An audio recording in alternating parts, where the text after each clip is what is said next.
whether people want to hire you. So now we're going to move on to, you've decided to go to college, and now you've got to decide which college you want to go to. You can consider schools that focus on the needs of deaf people.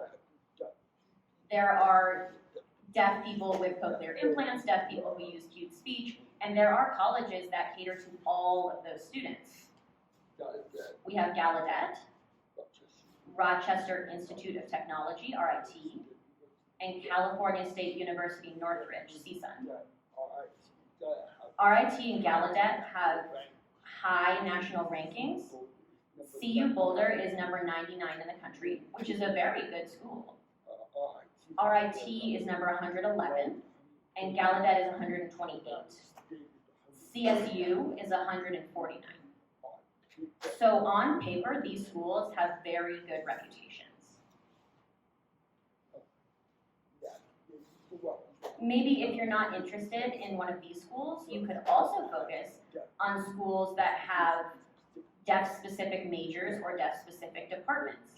Maybe they have majors in ASL, majors in cued speech. I don't know if you can do that, but there are set up departments for deaf and hard of hearing people at those schools, for example.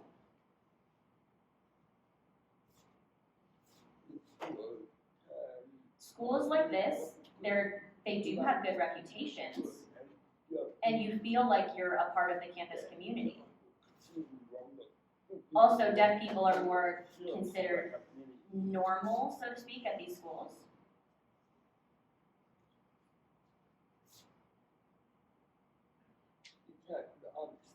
I have a list of these that I'm giving out on the slides, so you can read some of these options later on as well.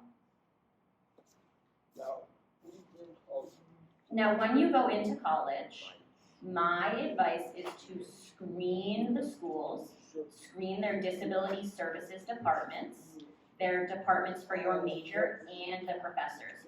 All 4 of those will significantly impact your college career and your ability to graduate.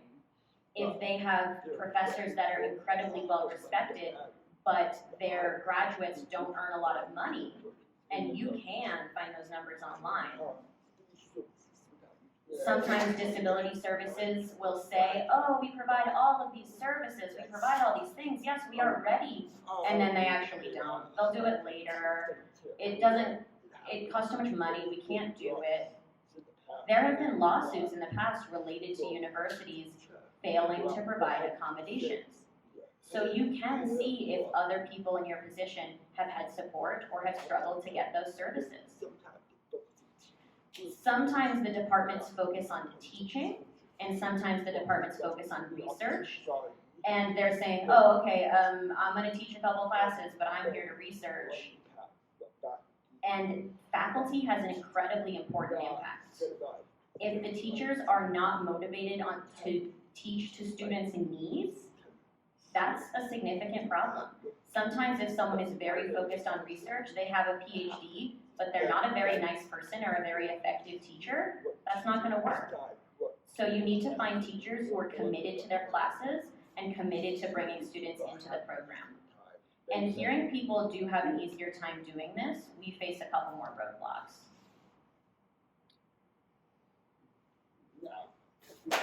So we picked a college. Now we need to talk about getting in. I'm going to keep this short, but there's 3 admission strategies. Universities typically they already know how many students they're going to bring in for a freshman year, and then a second round and a third round of admissions. So if you have okay grades, okay test scores, apply early. Typically, you will also get more money from the university if you apply early. Most of us deaf and hard of hearing people have accessibility challenges that will impact our grades. So if you have bad grades from the past, before you enter school, you have options, don't worry.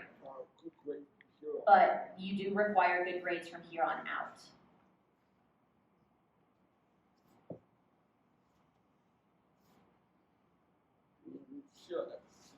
For example, here at CU, they do have a continuing education department. It's ce.colorado. Write that down, that's important. So if you are a non-traditional student, you just want to take a class about art history, you just want to take a class about chemistry, you can go in, pay to take one class, get a good grade, maybe become friends with 2 or 3 professors, cultivate those relationships, and then you'll have professors who can write great letters of rec for you and a record of good grades from that university, and you can get in. It's a lot easier, especially if you have struggled with your grades in the past.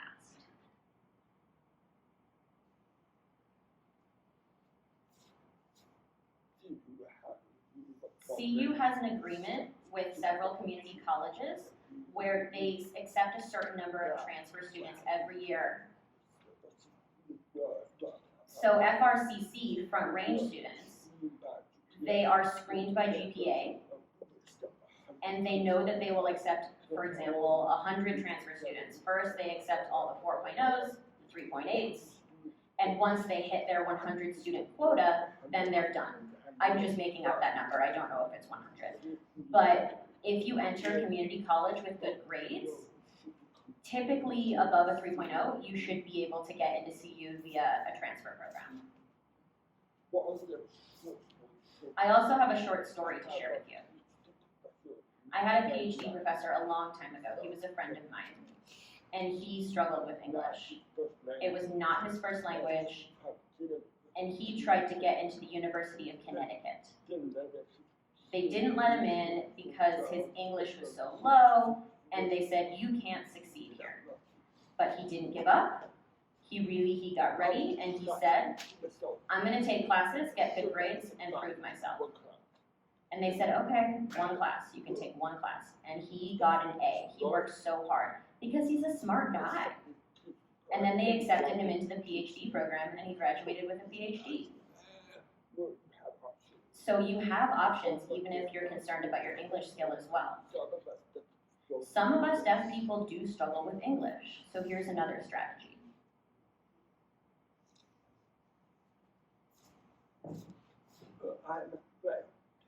I had a friend in email who said, please excuse any errors, English is not my most fluent language. People looked at it and said, oh, okay, you're a foreign language student, oh, English is your second language, and they were more accommodating to him. It was a huge contrast as compared to just writing an email without that caveat.